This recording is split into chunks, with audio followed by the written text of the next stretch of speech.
Welcome back for another video. In today's video we're running through how the team's shaping up for game week 27. The bench boost is active and there's a few considerations to weigh up this week. I'll spare all the wildcarders the agony of talking about last game week, myself included.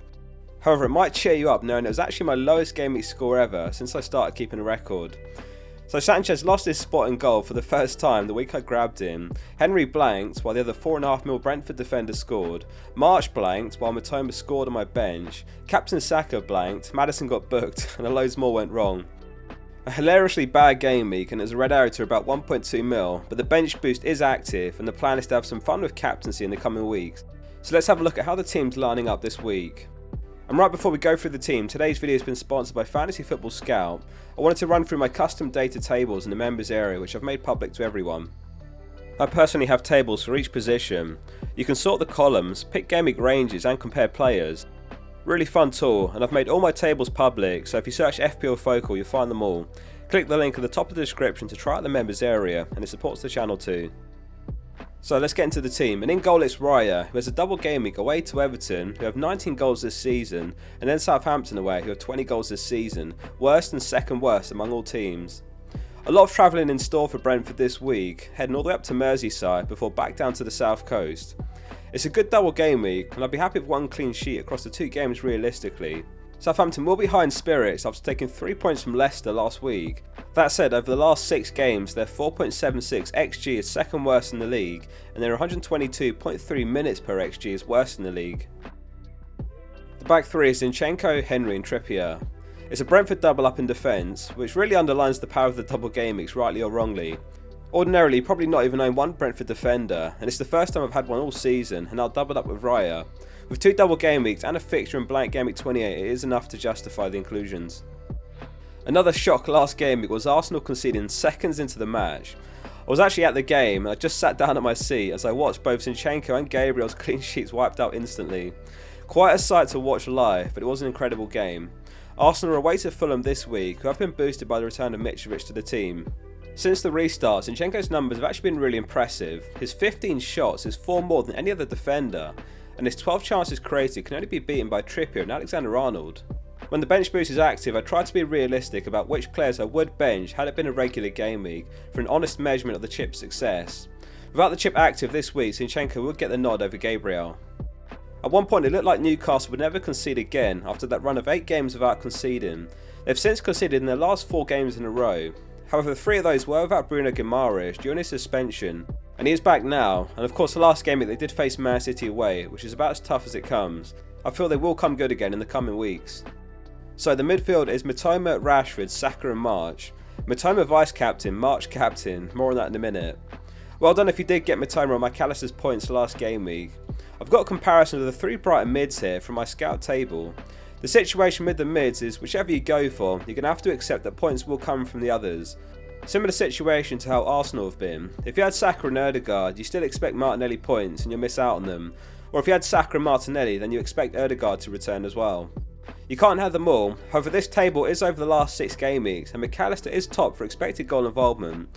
This does include his penalty though, which carries an XG of 0.76. March actually has the best underlying numbers of the 3 in terms of non-penalty expected goal involvement. It's not always about pure numbers though. MITOMA passes the eye test and he's such a talented, dangerous player.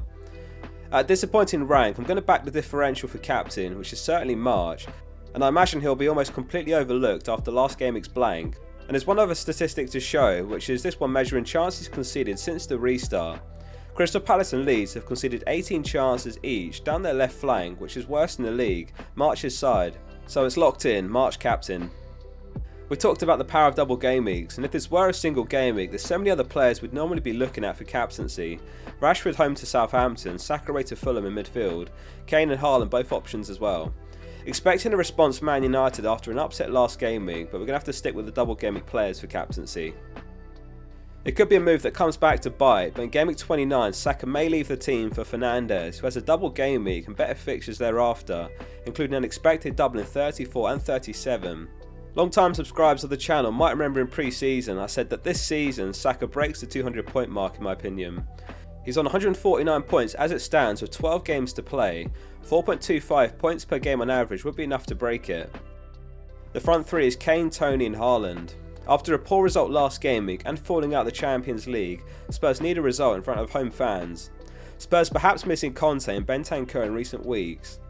This season on the road, Forest have conceded 29 goals, which is second worst. TONEY is another standout option for captaincy this week, and if you haven't watched this week's Who to Buy video, it'll be on screen at the end. The projected points were really close between him and the Brighton mids for captaincy. There's not been any outcome yet as far as his potential ban. There's reportedly a hearing in April, so he should be perfectly fine for this double and game week 28, perhaps even game week 29 beyond that as well. This was partly the reason the decision to bench boost this week rather than 29. First of all, there was a month that separated the game week 26 wildcard and the game week 29 bench boost, which is a very long time in the world of FPL. Look at the Brighton goalkeeper situation alone, that changed straight away unfortunately. Plus the uncertainty on TONEY's ban, I feel that it's a risk worth taking, so make sure you subscribe to the channel to see how it goes next week. HAALAND completes the 11, another one who could be leaving the team soon. In fact, if you caught yesterday's wildcard video, he wasn't even in that team.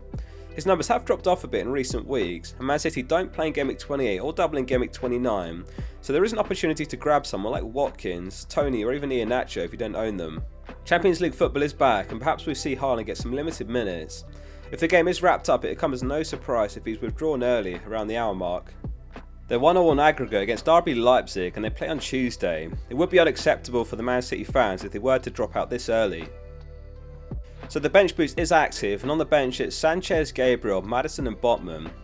I have weighed up abandoning the plan and switching to bench boost 29. Instead it would mean rolling the transfer this week but taking a -4 in game week 29 and hoping for no other issues cropping up. All it would take for TONEY to be banned in game week 29 and it's a -8. Or worse if there's any other issues that crop up, like an injury over the international break. That said, bench boost 29 is the better plan if everything goes perfectly to plan. It has been a season for me personally where a lot hasn't gone to plan, so I'm getting the chip out of the way, allowing me not to gamble on the next 3 or so weeks going perfectly. So Sanchez has lost his spot in goal for the first time, which was unforeseen. So unfortunately a transfer has to be spent in goal, and the intention was to roll. I will keep an eye out for what happens this week, mainly the Brighton press conference. The plan as it stands is to sell Sanchez to Still and then bench boost. It was a good performance from Still, keeping a clean sheet last game week. He only faced a couple of shots admittedly, but he looked composed, good with the ball at his feet, arguably more than Sanchez. Sanchez has gotten a bit complacent recently according to some Brighton fans, including a HAALAND mistake against Palace a few weeks back, so this is likely in De Zerbi's thinking, plus he remarked that right now Still's more suited to playing his way. He did also add that Sanchez can still work to get to his level, so Still's by no means nailed long term if Sanchez does take it up a level, or if Still makes a serious mistake in the coming weeks. If Still can hold on to the spot, then he's the best value for money keeper in the game by a mile. So that's the plan, let's see what happens next.